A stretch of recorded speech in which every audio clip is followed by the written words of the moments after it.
What's up, everybody? Glad to be here today. I'm going to be talking with Brooks about Datamiine.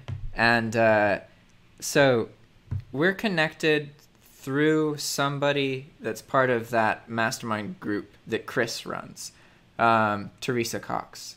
And I don't know a whole lot about Datamiine, but I know that it's an eBay tool, and Teresa is quite fond of it and has mentioned it multiple times. So I want to learn more about Datamiine and also about yourself. Okay. Hey, I'm Brooks. Started Datamiine about 2 years ago. It's a partnership between me, my wife, and my partner, him and his wife. They're developers. And we started selling on eBay in 2014 in the electronics renewables business. So we would go in and buy out a whole bunch of servers, and then we buy as a service. So we basically do all the data removal, and then we get to resell the parts. So over the course of 4 years, we developed something for us to help us scale our business, whether it was with listing or automating a lot of things.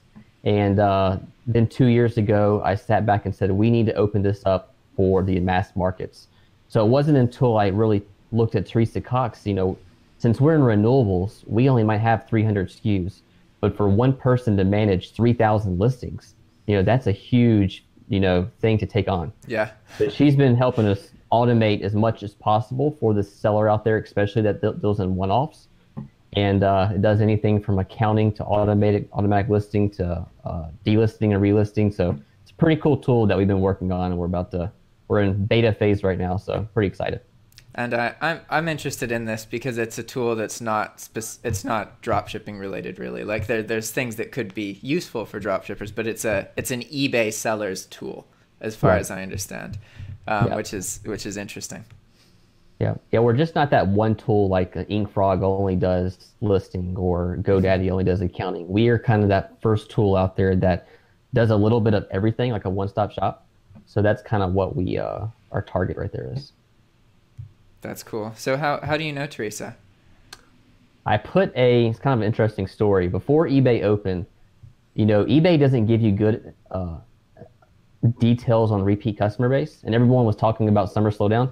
So I put a snapshot of our Datamiine dashboard out there showing data that I knew no one could get. Like year to date, we have 500 repeat customers, 400 new customers acquired this month. And it's just a really clean snapshot on this Facebook page out there. And everyone started chiming in saying, how did you get that data? So then, of course, Teresa's like, I want to get this right here. Yeah. And so then she reached out to me. I gave her a demo of the product.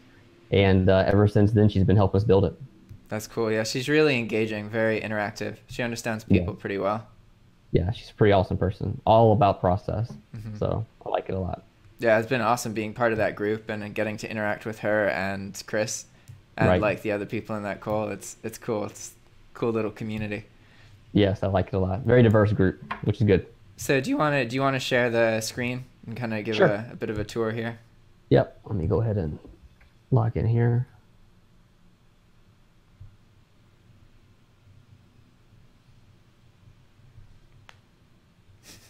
It's funny waving at myself. All right, so can you see my screen here? Yep. Okay, good. So I'm going to go, mainly we do a few things. We do things with your orders. So we sync with eBay every day and pull in new paid and shipped orders, your inventory that you created, things of that nature. So our first thing that I'm going to go over is our eBay inventory page. So eBay doesn't do the best job of identifying how much money you have in your holding cost. So we've rolled up this nice little summary chart. And what this means I have $7,000 in inventory that hasn't sold in 91 or greater days.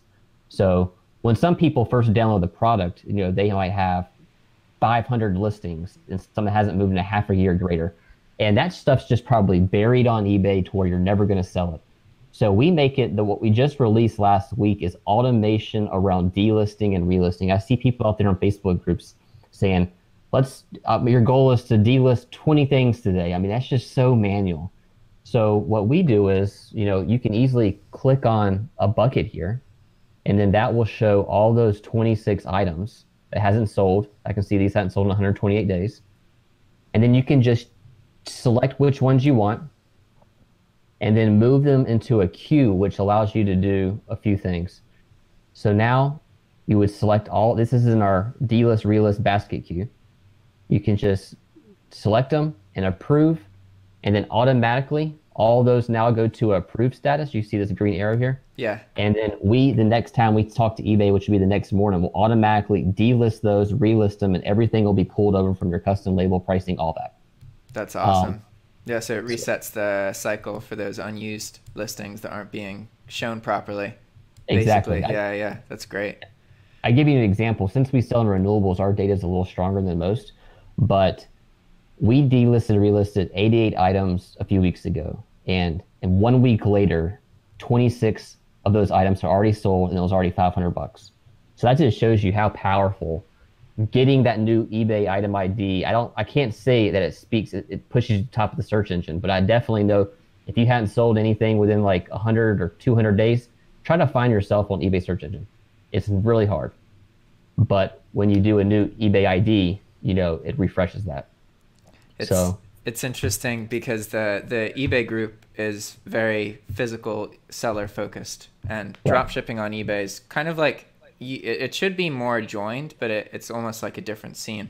But this is something that's quite common in a drop shipping, like the life cycle of drop shipping listings, is to have like after like 90 days, it's like you get better results if you have a death date for listings that don't get attention, and then a recycling process, because like multiple people have observed with eBay that you can have a listing and then it either gets attention or doesn't, and then you can restart the process and it can get exponentially different amounts of traffic to the same listing with the same information. It's just kind of based on how people initially interact with that listing. Right. And eBay wants you to get in their portal every day and make tweaks. So, but one person shows it's really hard to manage, 500 listings, much to be like 3,000 like Teresa. So this is just an automatic way of automating a lot of that stuff. And what I suggest people to do, let's say they have 200 things they want to delist and relist. Don't do 200 at a clip. Just come in and do 25 today, 50 tomorrow. And that way you're talking to eBay every single day. And I think that does affect, from what eBay people tell me at eBay Open, getting in there does affect your search ranking. That's something that drop shippers have observed as well, is that you get better results if you're consistently posting on a daily basis versus just uploading everything all at once. Right. Yeah. And then we also give you, eBay, I don't think they want you to promote everything because they're getting more money. So I'll show you like a 2-minute way to how to do a targeted campaign off of stale listings. So I'm going to go back to my summary page here. And let's say I wanted to do a targeted campaign for things that haven't sold in greater than 91 days. So that's like 61 to 90 days. So that's 40 items right there. So I would go into my inventory tab. And I'm going to go ahead to export this into a CSV. And while that's doing, I'm going to go ahead and log into eBay real quick. I love CSV files now. I didn't used to, but now I understand. They're amazing things. Yes, you can do a lot with them if you... I'm on a new computer. 1 second, I gotta get my password. I'm using a new computer because my computer... No worries. I dropped it and the screen busted. Oh, man. Recently? Yes. That like sucks. Last week. Like busted to be broke? Or like busted and it's... Like the screen will not show... It works, but I just need to get the screen replaced, and it's a really nice Lenovo. Dang. Computer. I was very upset. So is it a laptop? Yeah. Is it a ThinkPad? Yes. Oh. No, it's the Yoga. It's a very it's like a touch screen. Yeah, that's literally the computer I have right in front of me. A Yoga? Yeah, Lenovo Yoga. Yeah. How do you like it? I really like it. Definitely. I had a Dell XPS. And there were a lot of features, like I paid the same amount of money for this as the other one, and this has like durability and stuff, whereas the other one was like I was paying for features that weren't actually relevant to me, especially traveling and like moving around a lot. Like, makes sense to have a durable laptop. So I love it so far. Yeah, it's nice. It makes it so mobile though that that's how I was traveling with it, and I just pushed the brakes too hard on my truck, and then something else fell on top of it, and it was done. Ow. So, all right, I got 2 more seconds before I get here. Sorry. It's all good. I distracted you. Let's see here. It's like I have so many passwords.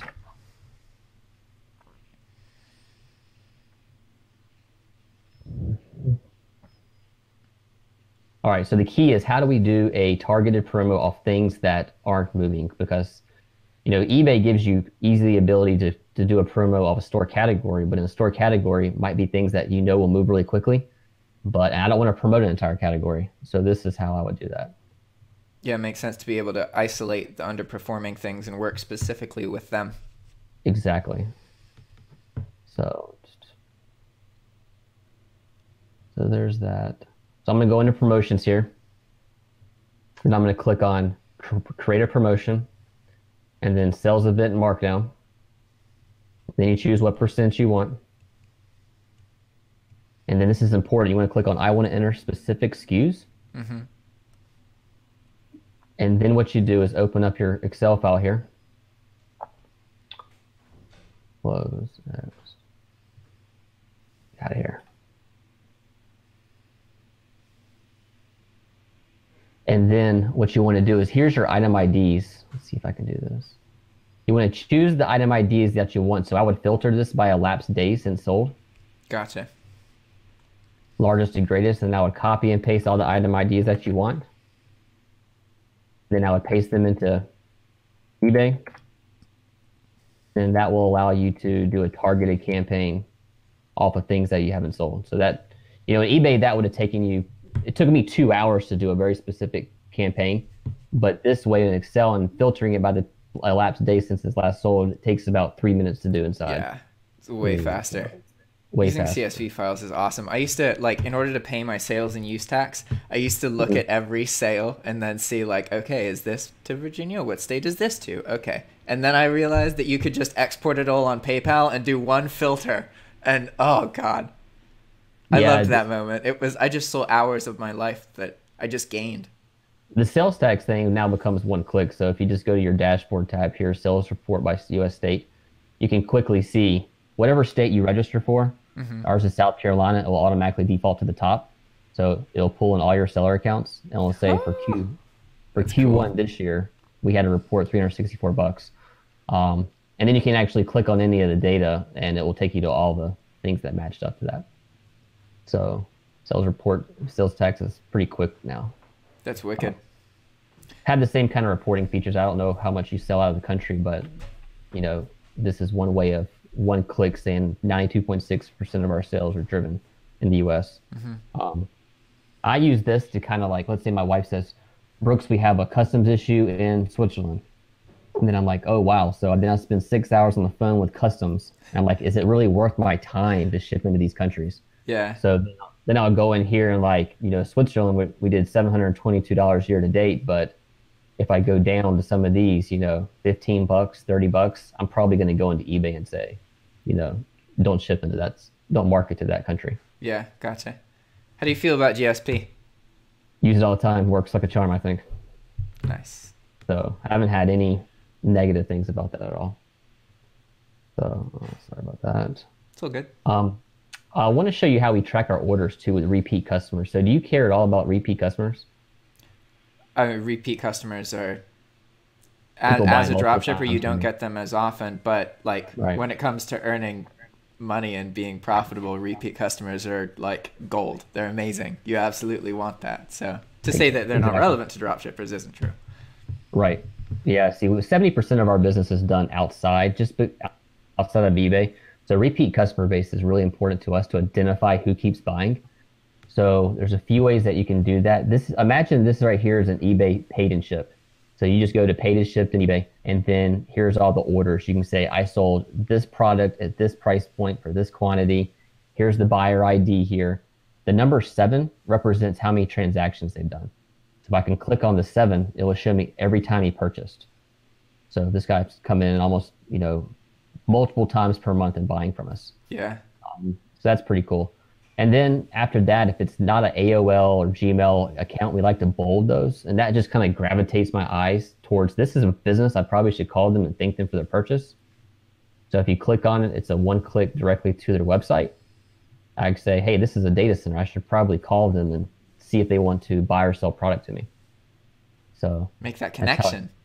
that's how I quickly drill down into that stuff. That's wicked And then useful. it is, yeah, it is. Anytime you see a picture inside our platform, it takes you directly to the listings themselves in eBay. So if you want to make any kind of tweaks, that product's sold out, you can. Let's see, what else? And then how do you do your accounting? I personally use Intuit, self-employed. Okay. So, because as a drop shipper, it's like in some ways harder, in other ways easier because we don't have inventory. So that simplifies a lot because it's just kind of money coming into the account, money going out of the account, taxed on the difference, you know? Right. That makes sense. Yeah, some of our users are very picky. Like Teresa wants to know profit per every single item. Some people say, I know my margin's really good. I don't care. So for the people that want to know how profitable they are at the individual line item, as you create inventory inside eBay, you'll pull in the Datamiine, and then that gives you the ability to basically update your cost of goods here. So this could be, $2.99, and your note would be whatever you want. It could be purchased from X, Y, and Z. Yeah. And then as things start selling, you can actually see what's your net profitable. So there's MSRP was 49. They purchased four of them. Total revenue was that. My cost of goods was this. My pay fee was this. And then you see your net profit. And then we also give you the ability, let's say you sell on Poshmark or whatnot, any other platforms out there, you can enter all that stuff in here. So you can say, hey, I went to Goodwill this month, and I spent $299 in whatever note you want, and that hits cost of goods. So this will start giving you in your summary tab here month over month P&Ls, and that way, a lot of our users, I ask them, how do they do their accounting? Like, oh, well, it's all these receipts in a shoebox, and I hand it to my CPA, and they're probably billing you at $200 an hour to go through receipts, and that's not good at all. So at least with Datamiine, you can give them a 12-month plus a yearly profit and loss statement, which will hopefully save you a lot of time. Yeah, that's really awesome. So, and a lot of our users don't want to pay $50 a month for QuickBooks or something like that. What I found at QuickBooks, something like that's almost too beefy of a program for an online seller. So they just need something very simple to post their transactions, post their revenue and expenses, and that's it. And then another thing similar to accounting we have is mileage tracking. So basically you have an address book here, and you just create all these trips that you take, and then when you want to log something, you just go say, today I went from my house to my shop, back to my house, and then save that trip, and that will automatically log that trip for you. Yeah, for reimbursement. That's awesome. Yep. So then if you want to do that same trip tomorrow, you don't have to type all that in. You just go travel again and save, and it's done. So there you go. And this would, so for like traditional eBay sellers, this would be like when they're going out to source something, or they're doing some part of their business that's necessary for the business to function. They need to track their mileage because you can get tax breaks on that stuff. Yeah, like 54 cents a mile. So it's very important you could be losing out a lot of money. What we do is every quarter, since we have an LLC, we can, every quarter say, okay, we drove 150 miles, and then the LLC will cut us a check. But if you don't have an LLC and you just, at the end of the year, this is what you'd be given to your accountant, saying, hey, I drove 2,000 miles this month. So that can be very important there. That's really cool. Trying to think of what else we want to show. And we also get fancy reports like, how many newly acquired customers you have. That's kind of what I was talking about. This is the snapshot that I put on the Boss Facebook group. And I said, revenue was X. I acquired so many new customers this month, so many are repeat customers. And that's when people, I said, try to figure out the repeat customers on PayPal, and it takes forever. And, this is one very fast way of understanding that. Analytics are super useful. Yes. It's crazy the amount of tools people have access to now compared to like 4 or 5 years ago. It's insane. Yeah. Absolutely crazy. Yeah, you're exactly right. And that's kind of the main stuff. We have very similar features. If you have multiple seller accounts, you can link them in the tool. You can search your inventory by your category on eBay. And keep in mind, this tool here, you're not having to manually do everything. We are pulling all this from eBay. So there's no manual input at all. How do you use custom label at all? Yeah, custom labels, dropshippers often do. How so? Usually you would put like the actual identification of the item in your custom SKU. So like the ASIN on Amazon or the Walmart number or whatever enables you to see that the item sold, copy, paste, find the item and purchase it. Yeah, that's very true. That's pretty cool. But also, like, you can also use custom SKUs to separate like things for promotions and that kind of thing. So anytime you want to like isolate a group of listings, we'd use custom SKUs. The main way that some people use them here would be, let's say, most people use them for inventory. So you can type in the inventory bin. It could be box 21 or whatever you want to call it. And you want to click search. Then that pulls up all that inventory. And let's say you want to do a physical count. You can just click on catalog view here. And that will give you a nice printable thing showing you the picture and the quantity of your inventory. So very fast to do that. So, but that's the main features of Datamiine right now. We're constantly focusing on, our main thing is automating stale inventory. So right now it's delist relisting, but it also could be promotions. Let's say you want to automatically promote anytime something hasn't sold within 90 days. Maybe you want to only put it on 5% promoted listing and 10% markdown manager. So as the user, you have to manually do that, but imagine programming a tool that just automatically did it and you just didn't have to worry about anything. So that's the stuff that we're working on for the rest of the year. That's awesome. And so what do you think about like next year? What's your focus? Are there thoughts on that, or are you just focused on what's going on now? What's your headspace at? It's definitely going to be around automation. And we've thought about creating a listing tool, because if we had a listing tool, that would be a one-stop shop for everything. So we're trying to get as many beta users as possible, and then we're polling what they want us to do for next year, and then we'll go from there. But we thought about connecting with Facebook maybe, and doing, instead of being basically taking your old listings and then putting those on Facebook Marketplace, you can create campaigns like that way.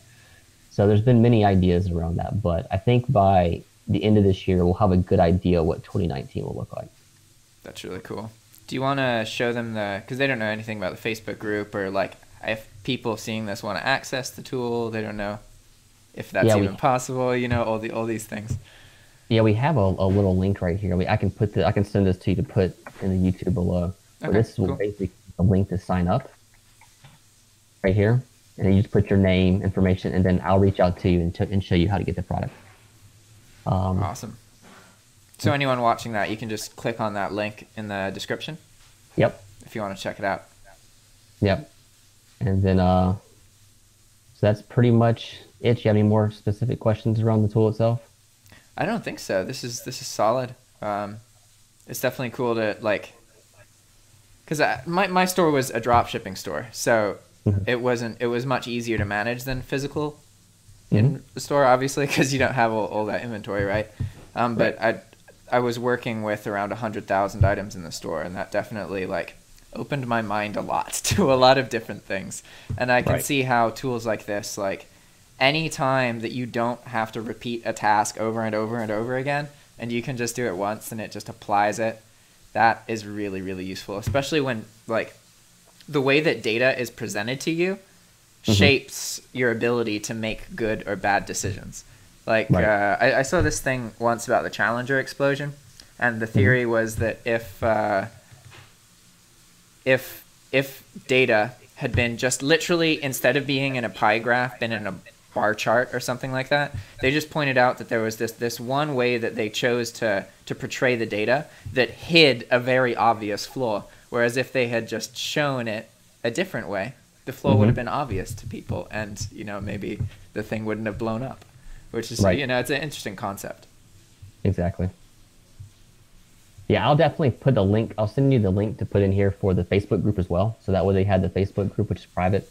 And then they have a link to get to the platform itself. Cool. Awesome.